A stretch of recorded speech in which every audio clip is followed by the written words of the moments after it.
안녕하세요. 무협 전문 채널 위소협입니다.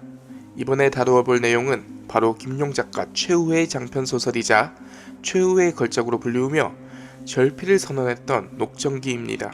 그럼 시작합니다.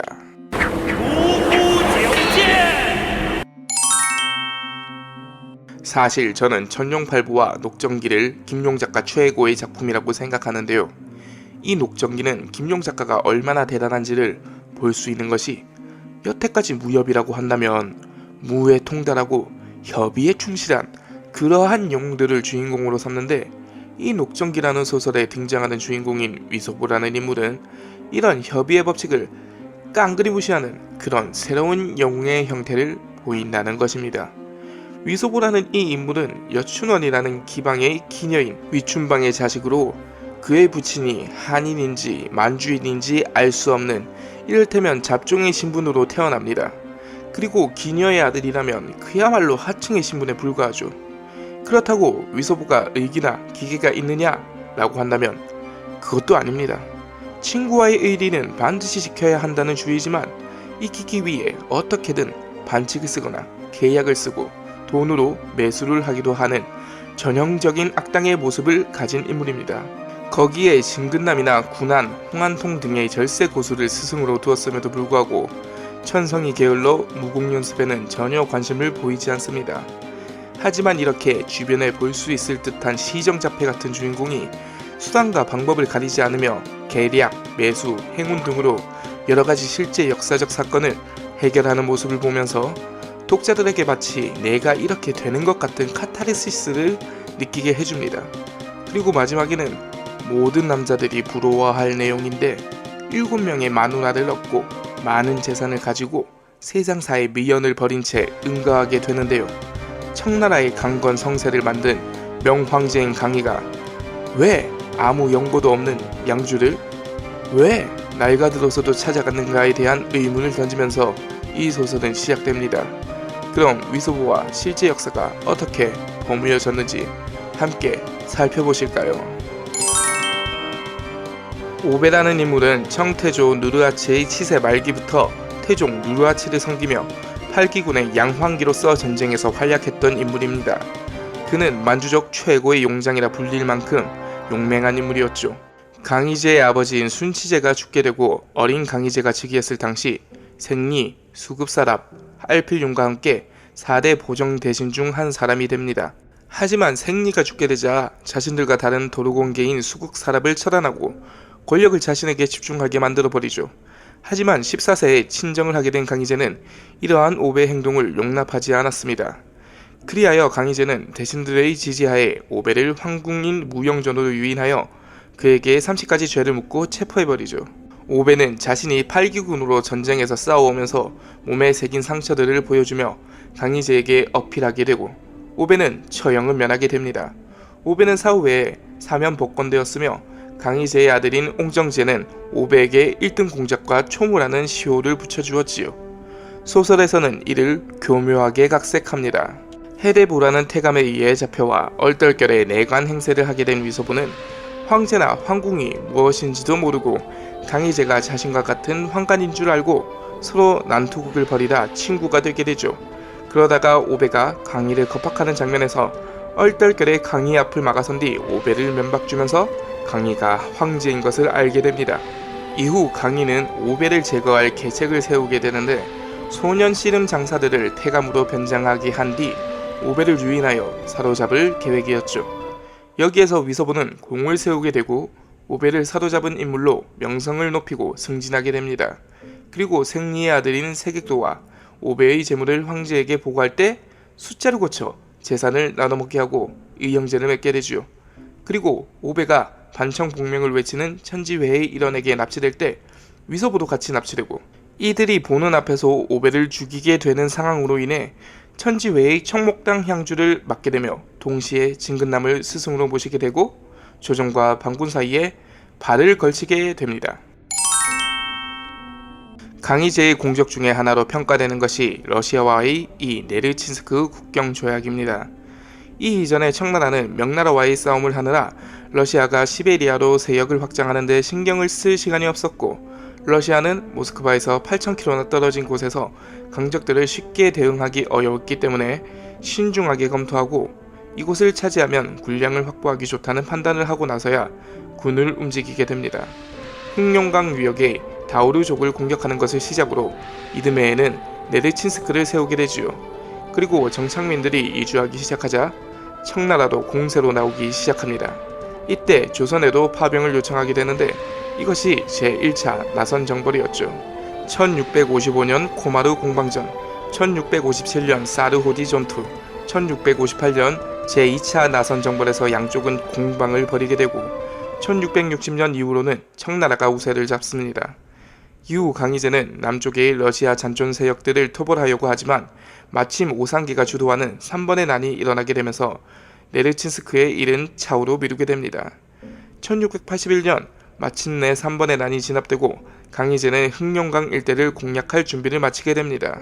이 당시 러시아의 위대한 차르였던 표트르 대제가 즉위하게 됩니다만 당시 11세의 어린 나이였고 그의 이복 누이인 소피아가 섭정이 되었던 상태였지요.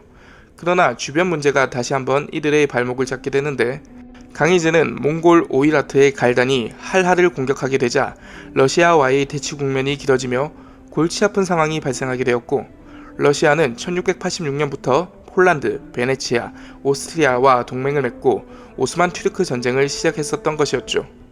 그런 주변 상황으로 인해 이들은 외교적인 합의를 맺기로 결정하고 네르친스크 조약이 이루어지는 것입니다. 그렇게 해서 러시아와의 문제는 정리가 되었던 것이죠. 소설에서는 위소보가 신룡교라는 교단의 간부가 되었다가 교주를 엿먹이고 신룡교를 청나라 해군의 대포로 쑥대밭을 만들게 되고 신룡교의 개책으로 인해 잡히게 되자 교묘한 말빨로 교주를 다시 속이고 교주를 피해 도망치게 되는데 이게 어쩌다 보니 러시아까지 도망을 치게 됩니다. 얼어 죽을 뻔한 상황에서 러시아의 머리 비고 육감적인 소피아 공주와 여러 차례 관계를 맺게 되고 소피아가 섭정으로 러시아의 정권을 차지하는 일에 도움을 주게 됩니다. 이후 러시아에서 할 일이 없어진 위소보는 다시 청으로 보내지게 되고 러시아에 있었던 위소보가 네르친스크 조약의 적임자가 될 수 있다는 의견에 따라 청의 대표로 네르친스크로 가게 되고 소피아를 도운 인연으로 인해 청나라에 유리하게 이 조약을 체결하게 된다는 내용입니다. 이외에 얼음으로 성을 뚝딱 만들어버리는 이야기도 있었죠. 그렇다면 실존 인물은 누가 있을까요? 일단 명나라의 인물을 살펴볼까요? 명의 마지막 황제인 숭정제의 딸인 장평공주는 실존 인물인데요. 본래 역사에서는 명나라가 망할 때 숭정제와 함께 죽음을 선택하지만 김룡소설에서는 벽혈검의 등장인물 중 한 명으로 아버지에 의해 한 팔이 잘리고 무공고수가 되어 철검문의 제자이자 스님으로 등장합니다. 이자성과 진원원의 딸인 아가를 납치하여 양부인 오상계를 죽이게 하기 위해 키워주며 무공을 가르쳐주죠. 그리고 위소보의 말빨에 반해 위소보를 제자로 삼고 총애합니다. 두 번째는 아기라는 여인인데요. 군한사태의 제자는 본래 아가와 아기 이 두 사람인데 이 아기라는 여성은 훗날 실제 인물인 몽고의 가디단의 아내를 제자로 놓은 것으로 보여집니다. 강희제가 몽고에 친정을 갔을 때 가디단이 크게 패하여 아내가 죽었다는 기록이 보이거든요. 세 번째는 오상계와 이자성 그리고 진원원입니다. 진원원은 실존 미인으로 오상계와 이자성이 진원원의 미모에 반해 명나라의 운명을 두고 미녀를 선택했다는 이야기가 있습니다. 이자성은 중국에서는 아주 흥미있는 캐릭터로 명말 틈왕이라 칭하며 대순이라는 나라를 건설하고 첫 왕이자 농민 봉기의 주도자가 됩니다. 중농 집안의 가난한 역부로 살다가 실업자들을 규합하여 천하를 뒤엎은 것이었죠. 낙양을 정벌한 그는 명예의 황족이자 황희 계승에 실패했던 황자 주상슨을 도축하여 요리에 먹어버립니다. 그리고 1641년 3월 17일에 북경을 함락시키게 되고 숭정제는 자살하게 되는 것이었죠. 오상계는 최전방의 요새였던 산해관을 지키고 있었던 명나라의 장수였습니다. 하지만 그는 청의 실력자였던 도로군에게 항복하고 함께 이자성을 공격하게 됩니다. 이 회전에서 이자성은 참패하게 되고 40세의 나이에 구궁산에서 최후를 맞게 되죠. 오상계가 이자성을 공격한 이유로는 그의 첩인 진원원을 이자성이 빼앗았다는 이야기가 있고 다른 하나는 이자성의 군대가 명나라군을 고문하고 약탈했다는 것으로 이에 분개한 오상계가 청을 끌어들이게 되고 오상계는 청에 투항한 뒤 운남성의 왕인 평소왕으로 봉해집니다. 소설 녹정기에서는 이자성이 스님으로 여전히 살아있고 오상계는 3번의 날을 일으켜 한족 왕조를 잇는다는 명분으로 음흉한 계약을 꾸미면서 앞에서는 돈을 뿌리며 매수하고 항상 조심한 척하는 그런 모습을 보이지만 실제 역사에서는 강희제가 이들 3번을 토사구팽하기 위해 난을 부추겼다는 이야기도 있습니다. 3번의 난이 일어나게 되자 그의 아들인 오웅웅과 오웅웅의 둘째 아들인 오세림은 교수형에 처해지고 나머지 아이들은 궁형에 처해져 내시가 됩니다. 소설에서는 오웅웅이 건정공주와 혼인을 하게 되는데 이때 건정공주가 그의 거시기를 총으로 쏴 내시로 만드는 장면이 나오는데 실제 그가 건정공주와 결혼한 것은 사실이지만 내시가 된 건 아니었습니다. 아마 그의 아이들이 내시가 된 것을 패러디한 것 같습니다.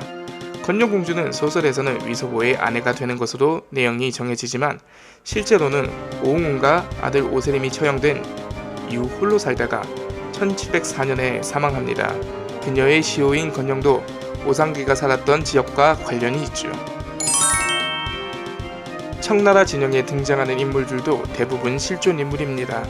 앞서 5배의 이야기에서 말했던 소국사랍, 생리, 세객도가 있으며 또 위소보와 의형제를 맺은 인물 중 강신왕이 있는데 그 역시 실존 인물이며 대만 정성공의 사람이었다가 청나라에 투항하여 대만 정벌을 이끈 해군 사령관인 시랑이라는 인물도 실존 인물입니다.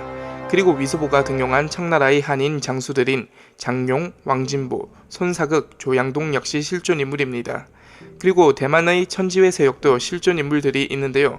제일 먼저 말할 수 있는 인물은 정시왕국의 군사이자 대만 정시왕국의 초대 군주인 정성공을 섬긴 진근남입니다. 그의 본명은 진영화로 정성공은 그의 지모가 와영선생 제갈량과 같다는 칭찬을 하며 창군에 임명합니다. 정성공이 죽은 후에는 풍석범, 주전빈, 유국헌과 함께 정경을 섬기게 되는데요. 진근남은 그의 장자인 정극장의 교육과 보호를 맡으면서 장인이자 국구가 됩니다.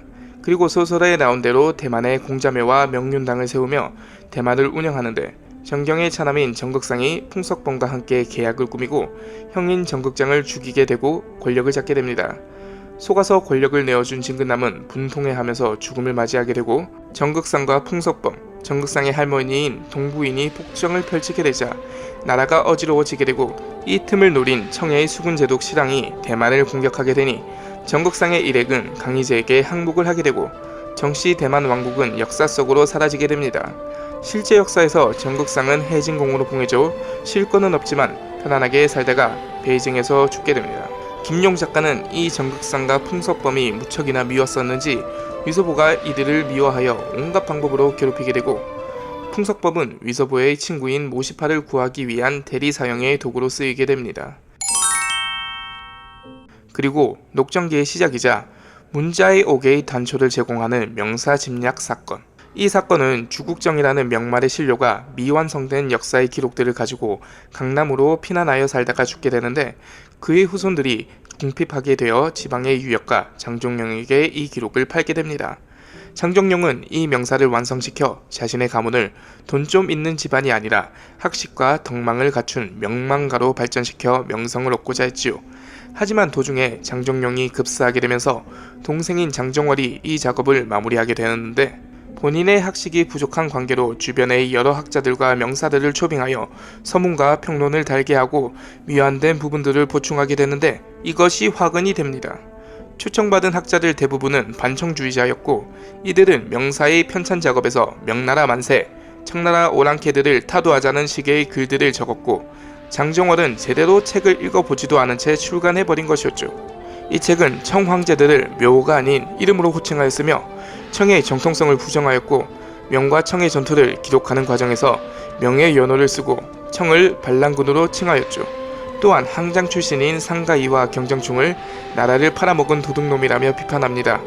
장정월은 돈을 풀어 어떻게든 책을 회수하여 했지만 강희제에게까지 올라가는 것은 막지 못했으며 분노한 강희제는 장씨 집안을 멸족시켜버렸으며 장정월은 부관참시되었고 책에 참여한 명사 및 그 가족과 친척 제자들까지 모두 처형당합니다. 심지어는 돈을 받고 책의 개정 출간을 허용한 지방관리 및 책을 인쇄한 사람과 시장에서 판매한 사람들까지 모조리 처형당했지요. 오지영 역시 실제 역사에서 돈에 욕심이 많고 부패한 인물이라 6년간 감옥에 갇히고 지위를 잃는 등의 부패한 인물이었지만 이 명사 집략의 초판을 찾게 되고 강희제에게 고변하여 장씨 집안이 몰살된 후 장씨 집안의 재산 절반을 얻었으며 벼락 부자가 되어 영주로서 호화롭게 살다가 후에 냉혈로 사망하게 됩니다. 소설에서는 위서보와 쌍아에 의해 또 다른 무고를 저지르는 것을 막고 오지영의 고변에 의해 죽은 장씨 가족들 앞에서 도육이 되어 원수를 갚는 것으로 각색됩니다. 이러한 각색들이 현실에서는 권선징악이 아니었지만 소설에서라도 비슷한 수준의 소인배로 그려지는 위서보를 통해서 벌을 주고 싶었던 작가의 마음이 아니었나 싶습니다. 이상으로 무협소설과 실제 역사 이야기를 마무리하도록 하겠습니다. 다음 시간에 새로운 주제로 찾아뵙겠습니다. 감사합니다.